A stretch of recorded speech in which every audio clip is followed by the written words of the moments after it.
your sugar highs and everything else. So when I got out here, I didn't realize that he didn't get the memo about dressing up. Like he's dressing down. And so No, this is dressing up. Okay, when the When the lesbian is better dressed than the gay man, it's a problem. Are you allowed to say that? I think it's 2019 here.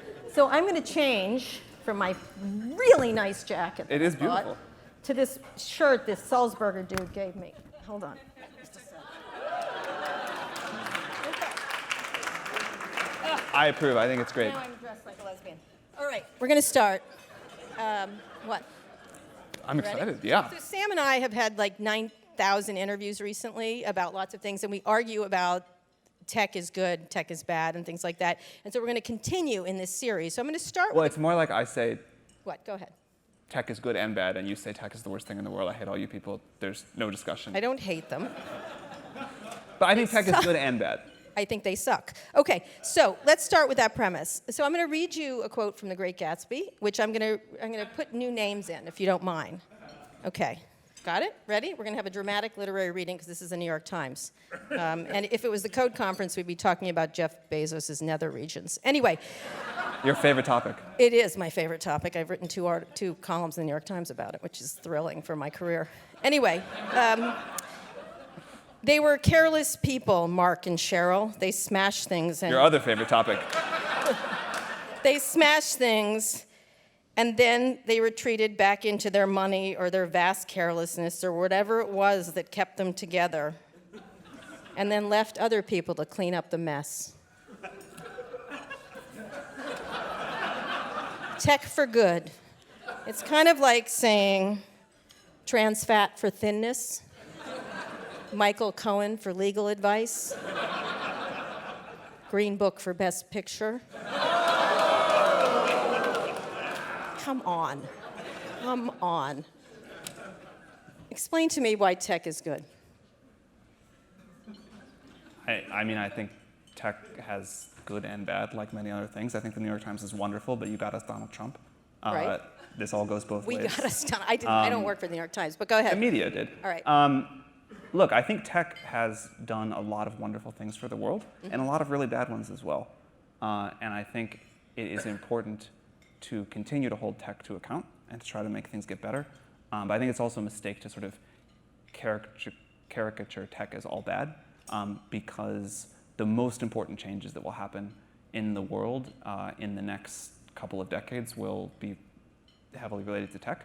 And if we can't have a productive conversation where we talk about the nuance in all of this, I think we'll be in a bad place. So do I think Facebook has done a lot of things badly? Absolutely. But do I think it's been sort of a wonderful force in many people's lives and connected us to people that we otherwise wouldn't be? For sure.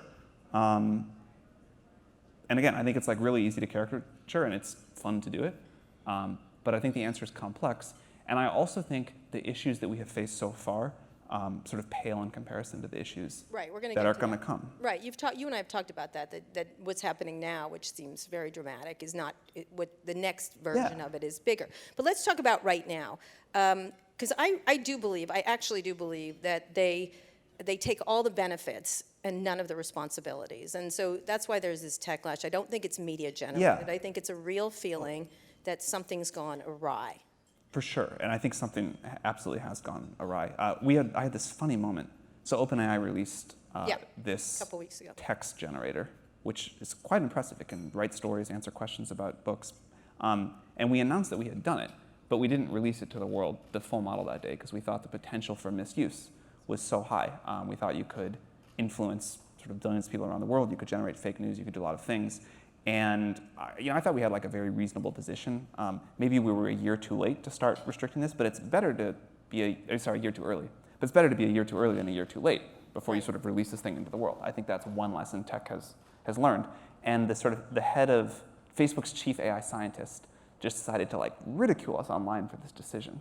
And sort of this feeling that like this very senior person at Facebook was going to say it is ridiculous to think about manipulating people with text and fake news and all of that.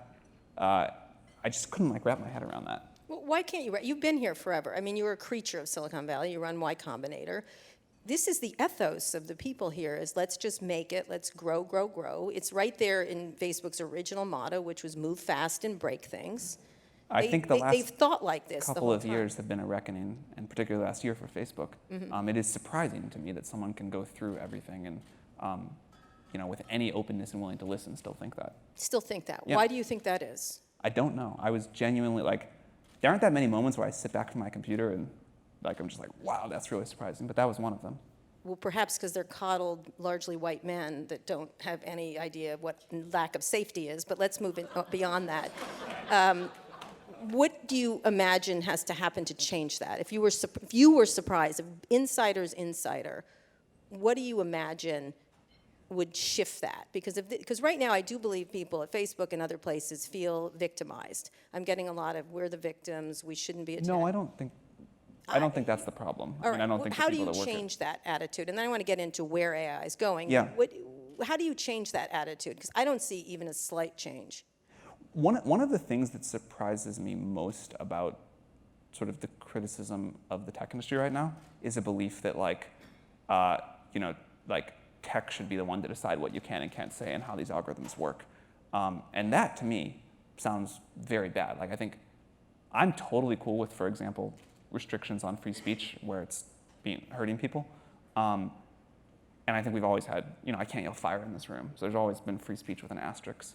But the idea that these companies who are not accountable to us or elected by us should get to decide sort of the new safeguards of society, that seems like the wrong way to do it. And I think we should let our, flawed as they may be, democratically elected and enforced institutions update the rules for the world. The world has changed a lot. Yeah. Tech has changed the world a lot in a very short time, and it's going to change it much more. So how does that happen? How do you see that happening? Because first of all, I think it will be government. I'd like it to be government action. But how does it actually occur? Because you've been very involved in government. You've been thinking. Yeah. You thought about a political office. Yeah. I think it moves more slowly than we'd like, but I think Congress passes laws. I think that's how it happens. Congress would pass a law to create what? Precisely. Remove Section 230 from the Communications Decency Act? Remove immunity? I don't pretend to know what the answers here are. What would you like to be an answer to begin with, for example? Around what you're allowed to say online, or sort of addictiveness and dopamine manipulation, or all of the above? Things. If you had to pick one of the regulations you'd like to see. I think the two that I would really like are a set of restrictions around maybe not what someone can say online, but how it's amplified, how it's distributed, how the platforms, what responsibility the platforms have to classify things as hate speech, what that looks like, what restrictions around fake news and what you're allowed to say and not say look like. And then the other big one would be around just addictiveness of technology in general. I think that one's hard to do, but being hard is not an excuse. We've figured out how to regulate sugar and alcohol and other similar substances. So something around that. Those would be the two. When we talk about this idea of tech for good, one of the things that sort of comes in again and again is this idea of ROI over humanity, and the concept of growth at all costs. One of the things that I don't think it's quite that easy. I don't think it's like it's a bunch of Wall Street bankers, because a lot of the people in tech do think that they're changing the world. They talk about it a lot. Do you think that, and I want to get this into the AI discussion, a lot of them, I wrote a column talking about how the need for a chief ethics officer, or a need for any of them to have completed college where a humanities course was required, where they understood those philosophy. These issues are bigger than mathematics. How do you look at that idea? How do you enter those kind of mentalities into the thing? Because they are running these companies, and like a company like Facebook, Mark Zuckerberg is the single most powerful person on this planet, and he controls the single most powerful company completely. Yeah. So what do you think has to happen in that? How do you get those values in there? Because it goes to diversity, it goes to all kinds of ways. I think the most important classes that I took in college, the computer science classes, I would have learned that anyway. The ones that have been sort of most influential to me in my career have been the humanities-related classes. And I do think that's a thing to teach more of, but I think it is... The mic, you have to pull it up. Just pull it up. I think it's not working. Yeah. Can you hear me? I'll just talk loudly. Oh. I love when Thank you. technology doesn't work at a technology conference. I think it's a mistake to say that, if only the CEOs of technology companies took a philosophy class, all our problems would be solved. Well, just one would be nice. Again, like funny one-liner at a conference, I don't think it actually helps with the problem. Okay. I think the thing... Thank you. Thank you, Steve. Nice try. Nice try, but it's not a funny one. No. Good check. Good. Well done. Well played. But the fact of the matter is, thinking outside of a small, tiny mathematical bubble might actually help them think about problems that are bigger than themselves. But go ahead. For sure, but I think the way that you get that is to hire experts in the company. Like not someone who I took a freshman year philosophy course, and it was very fun. We stayed up late smoking weed and talking about the meaning of life, and it was great. And I don't think that qualified me to make these deep decisions about the world. But I think the thing that does work is a much broader set of people on the boards or on the executive teams. Or I saw something about Facebook establishing a separate ethics or a content board or something like that. And I think that actually will work. And again,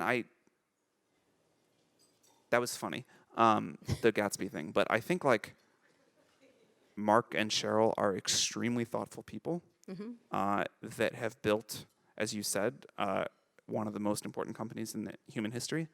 And I think they are listening and they're trying to figure out what to do. I think they're actually improving, as far as I can tell, at a pretty rapid pace. All right. That said, there's been quite a bit of reporting, including the New York Times. There was a Wall Street Journal article this week about the endless maw of data that pulls it in, and AI using it to create relevant ads, which is, I think, the thing Mark always pushes. You people really want relevant ads, so I'm going to take your ovulation timetable information to help you get that.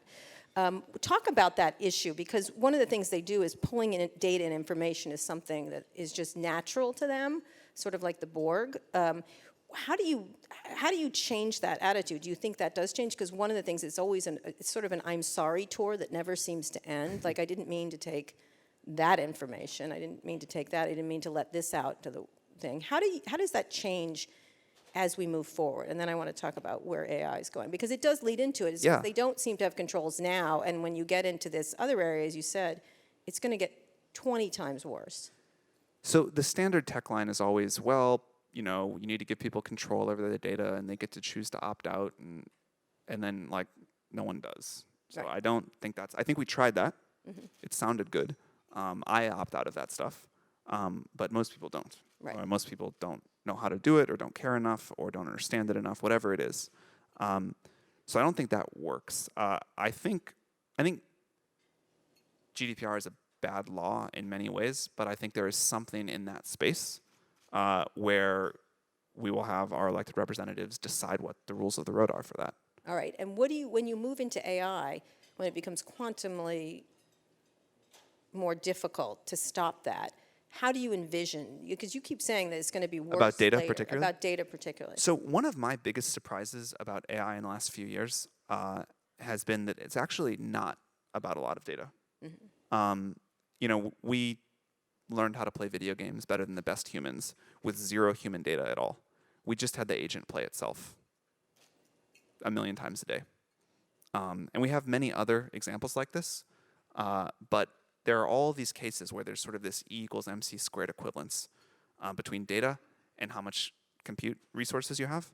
And if you have more transistors, you can generate more data.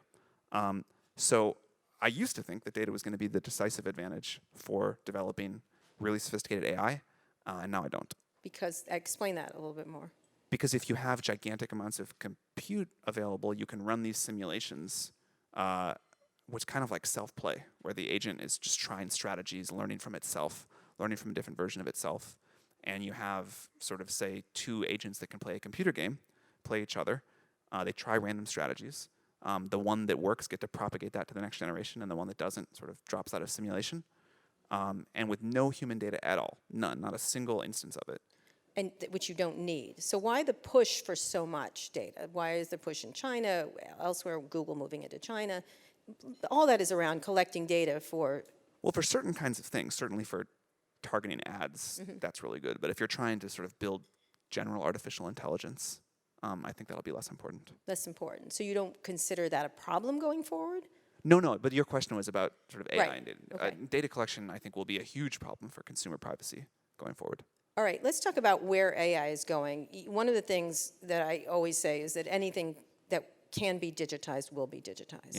Yeah. Any job, any act, anything. Talk about where that means 20 years out, 50 years out, 100 years out. I mean, certainly by 100 years out, but I would guess by the lower numbers as well.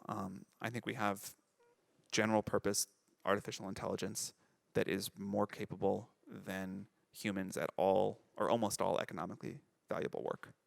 Okay, that's a big sentence. Yeah. I think you just said there will be no more jobs. I think that's the translation. No, there will. I mean, there are always more jobs. Like we always find new things to do. I know you guys always say that, so I'd love some specificity because one of the things Mark Andreessen and I have a constant argument about was we were talking about the farming to manufacturing economy. Sure. And I said, I'm kind of worried about the blacksmith. Like he's like, oh, it was all fine. Then we found new jobs. We moved into new places and everything. And then it was fine, but he forgot about the entire bunch of riots and rebellions and problems and the blacksmith's family, Totally. like what happens. And to I them. don't want to undersell this. I mean, I think this will be an incredibly disruptive transition, which is why we're trying to ring the alarm bells and talk about it now. Entire classes of jobs will go away and not come back.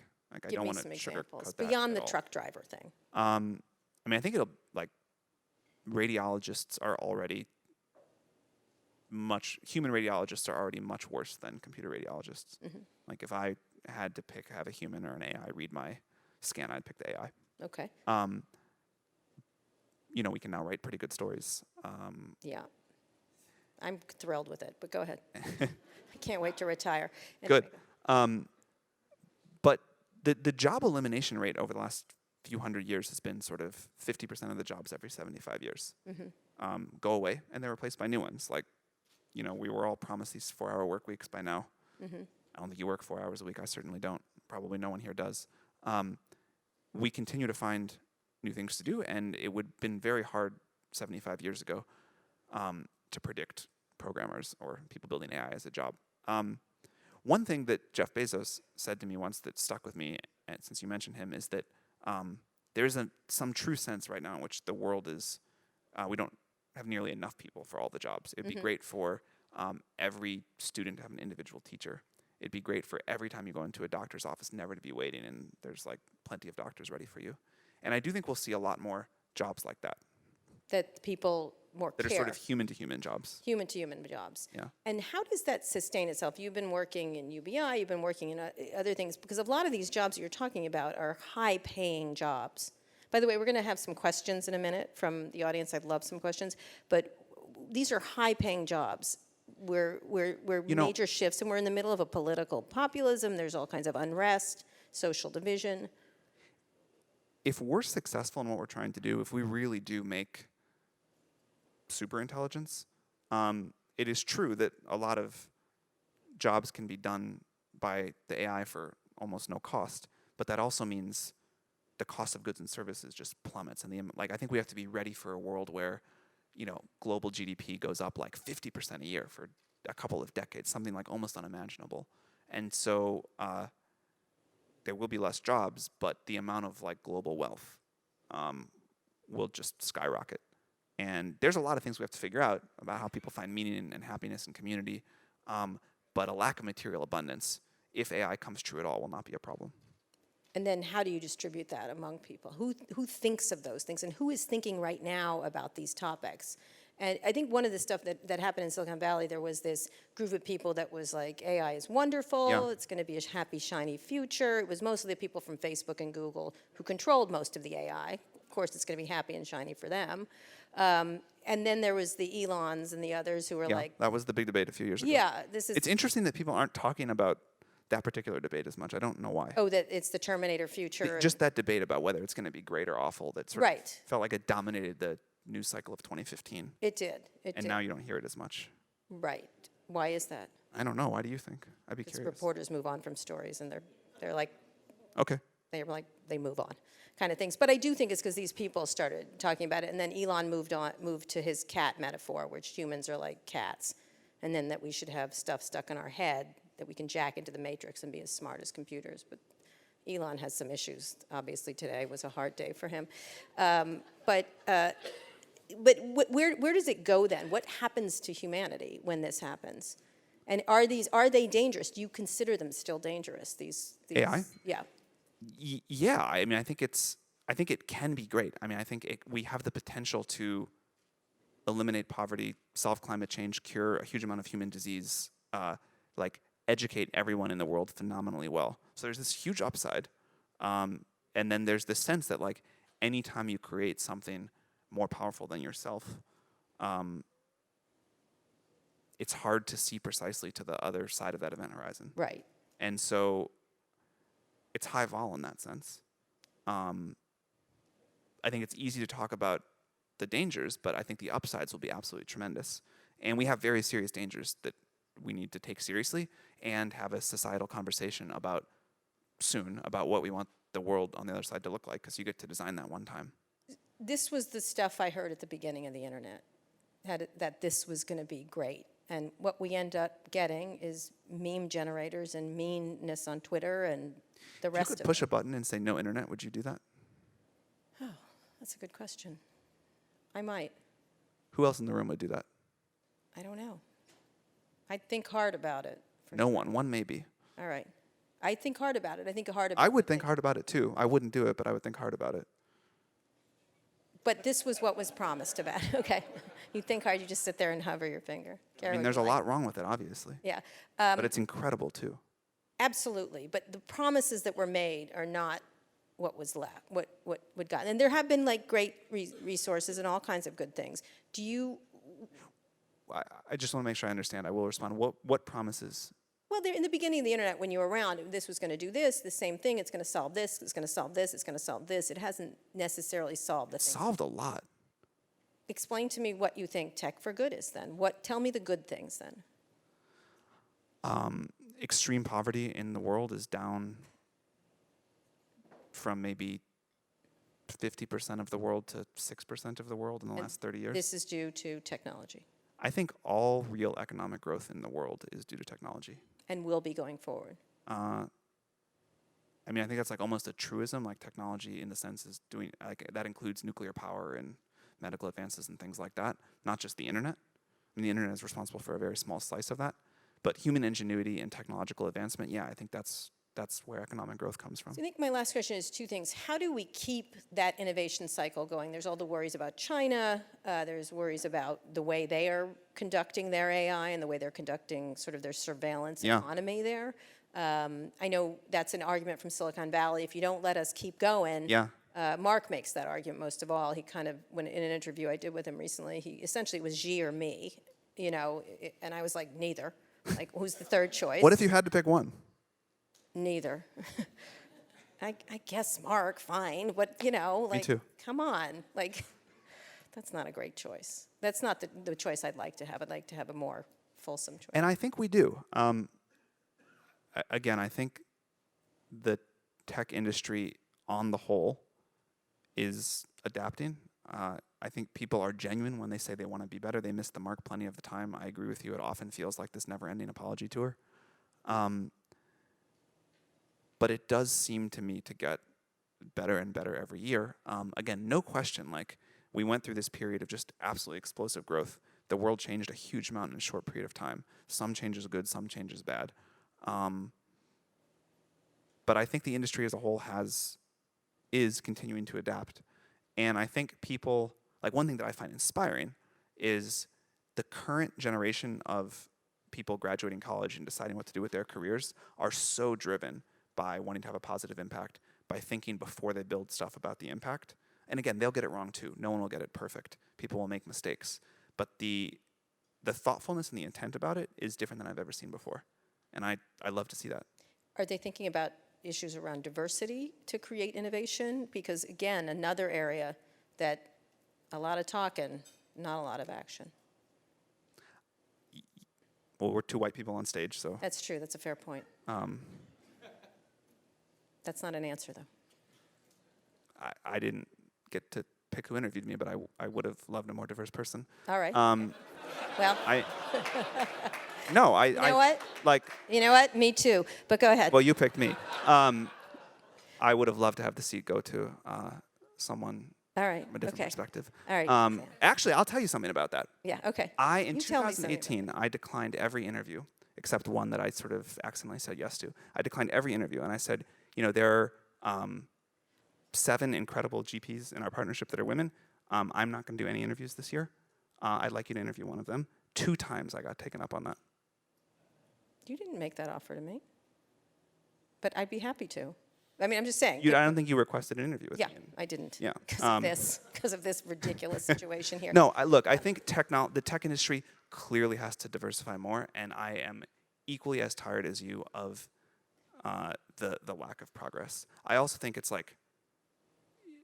become hard to have any conversation about it, and that has not helped because you can't talk about it in any meaningful way. It's sort of extreme people on both sides, and it is, it's like a legitimately difficult issue that we are not making enough progress on. I think YC has been able to make slow but very steady progress, and I think if you look at the changes year over year for the last 5 years, the trajectory is good. And actually, the absolute numbers at this point are getting respectable, I think.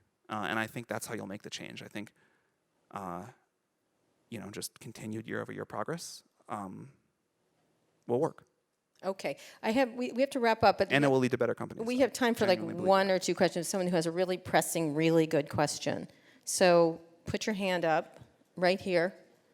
I'm going to take 2 really quickly because we have to wrap up and get to drinking, apparently. Go ahead. My name's Sash. So you talked about hoping that government kind of gets regulation right for the internet, but we're kind of like 20 years late on that. If the stakes are so much higher for AI, how do we make sure that we get it right for that? Yeah, I mean, we have to get that one right before. I think the reason that I'm afraid of how quickly AI is moving is particularly the issue of regulatory time cycles.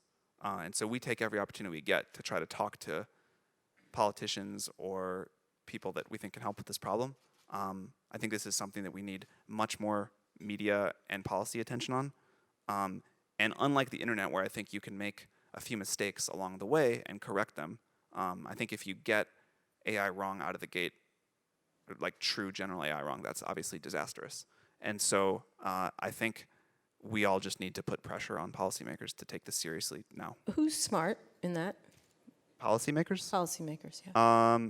Well, I wish he were still around, but I just talked to Secretary Carter right before this talk. He's very smart about that, and I think still influential. All right, someone in office. I don't think it needs to be the elected officials that do this. Jason Matheny is someone that I think is extremely smart about this. He's from? In Department of Defense. Okay. Anybody else? Pick one elected official. One elected official. Ro Khanna, I think, is pretty smart about this. Okay. All right, one more quick question, and then we got to go. Wrap up. Anybody? Right here? Okay. Right here, this woman right here. I'm Giselle Huff. I was very surprised to hear you say that the end result of using technology to move us forward was kind of a super consumerism. I don't see how we can sustain that as a planet. It seems to me that, and I know that you do work with universal basic income and you're concerned about the people who are going to be left behind, but is it your argument that when we use AI and all of the technologies to their best degree for humanity, it will lead to more consumerism? I'm sorry, I must have been not clear about that. I didn't mean more consumerism. I meant just sort of a higher quality of life. I think we'll have better education. I think we'll have much better healthcare. I think people will have much more time for interpersonal relationships, time to spend with their families. I think we will have probes that go off and colonize the universe. I think we will use AI to build technology that sucks carbon dioxide out of the atmosphere and This switches is us the to plot of Star Trek, but go ahead. Go ahead. sci-fi usually comes true if you wait long All right, enough. okay. But I don't mean that people would sort of buy nicer jackets. One thing I like is people seem to be caring less and less about that. So consumerism in that sense, I hope turns down and down. But in terms of what actually makes people happy and fulfilled, I think people will have more time and more resources and energy to focus on that. And I think that will be wonderful. Great. Sam, so you think tech has got the message. You believe that has happened. You need to keep it coming. I think, I will. I know. I love that about you. And I think tech has a long way to go, and only from here increasing power. And I think with that comes increasing accountability and responsibility. And as I said earlier on, I think we're in the second inning of all of this. So I don't think tech has got enough of the message. I think tech is getting the message. And I hope you and all of you keep it coming. All right, Sam Altman.